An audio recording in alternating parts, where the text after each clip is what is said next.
Les sieurs Kodzo Hades et Payasage Botomé, avant d'être ministres, sont pasteurs. Ce qui suppose qu'ils sont familiers avec ce verset de Colossiens qui prêche le pardon, supportez-vous les uns les autres, et, si l'un a sujet de se plaindre de l'autre, pardonnez-vous réciproquement. De même que Christ vous a pardonné, pardonnez-vous aussi. Colossiens 3h13. Faire arrêter des concitoyens pour motif d'outrage public à l'autorité, les faire torturer pendant des jours, des semaines et même peut-être des mois et, après, les renvoyer simplement chez eux à la maison, cela n'aurait dû, en aucun cas, être l'œuvre de pasteurs authentiques, investis d'une mission divine.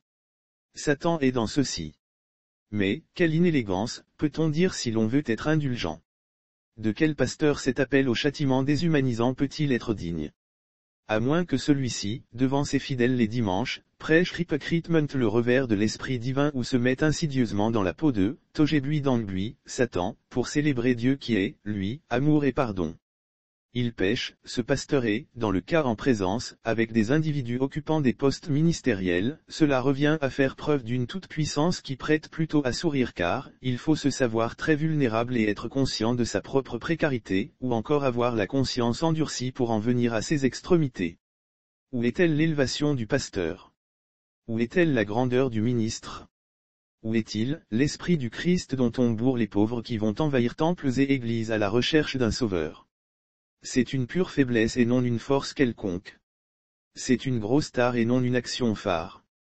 Cher pasteur, pour l'amour de Dieu on ne sait finalement lequel allait retirer votre plainte car, cette histoire vous cache mal, vous dévoile. Pire, elle discrédite et fausse la Bible que vous tenez entre vos mains.